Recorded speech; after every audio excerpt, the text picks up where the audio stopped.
خاص‌ترین بوتیک هتل استانبول. هتل واکو یه هتل لوکس و دنج تو قسمت آسیایی شهر استانبوله.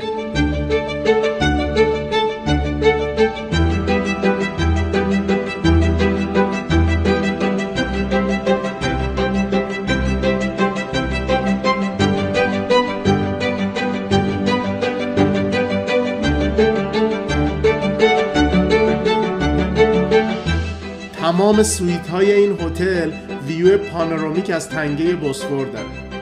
با مجموعه هتل ها همراه باشین تا جدیدترین و لوکس ترین هتل ها رو به شما معرفی کنم.